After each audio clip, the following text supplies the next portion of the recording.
السلام علیکم۔ امید ہے آپ سب خیریت سے ہوں گے۔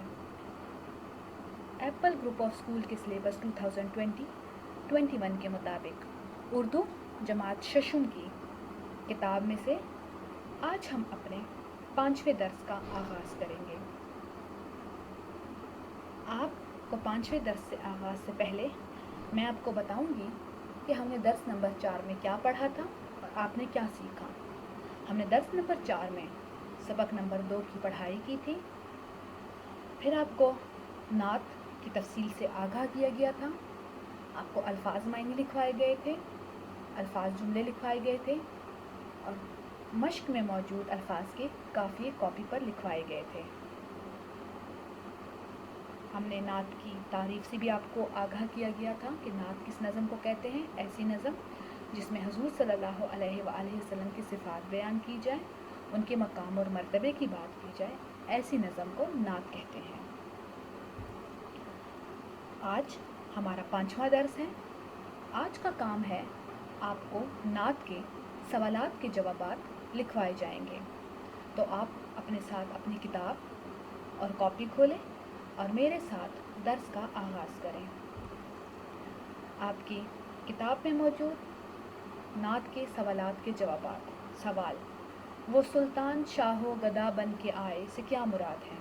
اس کا جواب ہے: حضرت محمد صلی اللہ علیہ وآلہ وسلم دنیا میں ہر کسی کے لیے پیغمبر بن کے آئے ہیں، چاہے وہ فقیر ہو یا بادشاہ۔ آپ صلی اللہ علیہ وآلہ وسلم نے ہر کسی کو اللہ تعالیٰ کا پیغام پہنچایا۔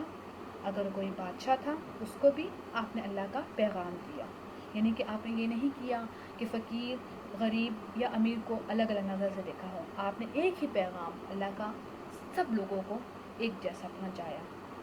دوسرا سوال ہے: اس نعت میں نبی کریم صلی اللہ علیہ وآلہ وسلم کی کن خوبیوں کا ذکر کیا گیا ہے؟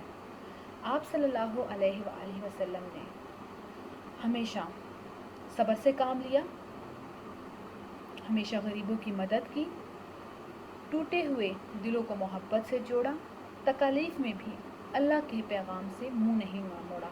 ویسے تو حضور صلی اللہ علیہ وآلہ وسلم میں بے شمار صفات ہیں، ہم انسان ان کی پاؤں کی خاک کے برابر بھی نہیں ہیں۔ آپ نے ہمیشہ سادہ زندگی گزاری، تکلیف میں بھی اللہ کے پیغام سے منہ نہیں موڑا، تکلیف میں کسی کو بد دعا نہیں دی کبھی آپ نے کسی کے لیے، ہمیشہ تکلیف میں بھی اگر کوئی آپ کو تکلیف بھی دیتا نا، اذیت بھی دیتا، آپ کے منہ سے اس کے لیے دعا نکلتی تھی کہ اے اللہ اس کو ہدایت دے دے۔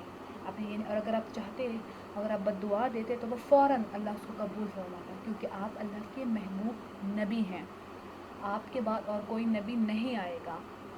لیکن پھر بھی آپ صلی اللہ علیہ وسلم نے اس کو دعا دی۔ آپ دو جہانوں کے بادشاہ تھے، لیکن آپ نے سادہ سے سادہ زندگی گزاری۔ آپ بچوں سے پیار کرتے تھے، آپ بڑوں کا احترام کرتے تھے، آپ نے ہر ایک کو ایک ہی نظر سے دیکھا تھا۔ تیسرا سوال: اس نعت میں کن غزوات کا ذکر کیا گیا ہے؟ اس نعت میں غزوہ بدر اور غزوہ خندق کا ذکر کیا گیا ہے۔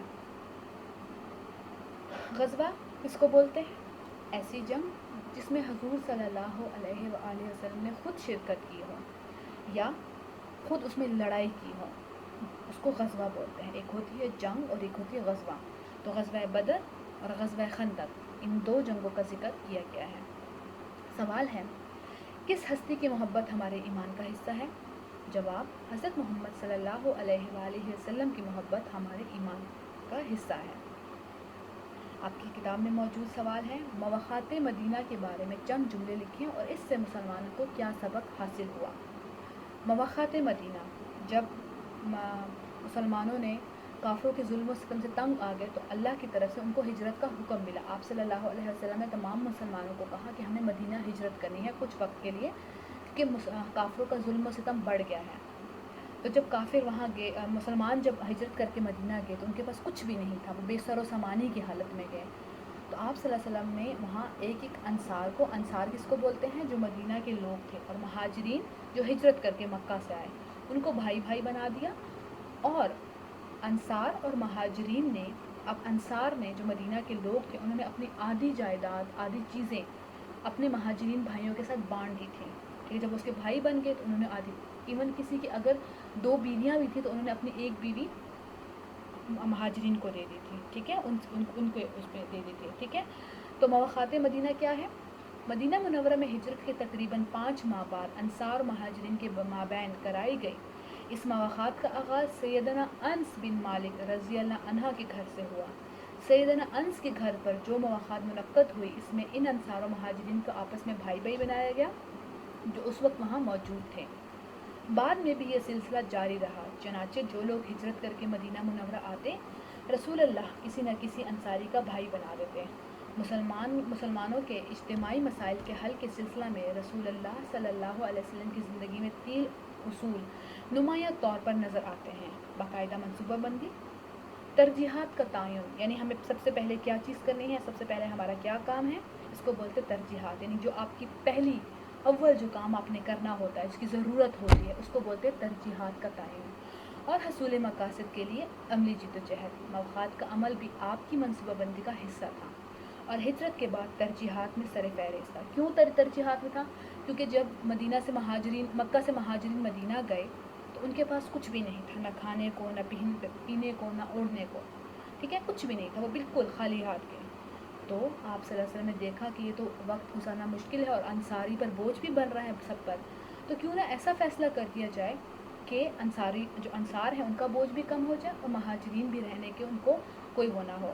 تو کیا آپ نے ایک مہاجرین کو ایک انصار کا بھائی بنا دیا اور ان بھائیوں میں آپس میں اپنی تمام چیزیں بانٹ دی، اس طرح مہاجرین بھی خوش تھے اور انصار بھی، ٹھیک ہے۔ تو اس سے ہمیں کیا پتہ چلتا ہے کہ جب آپ کوئی قدم اٹھائیں تو پہلے دیکھیں کہ کس چیز کی ضرورت ہے، اس سے آپ کا کام بھی ہو جائے گا اور آپ کا مقصد بھی پورا ہو جائے گا۔ یہ تو تھے نعت کے سوالات کے جوابات۔ ہمارا 5ویں درس کا یہاں اختتام ہوتا ہے۔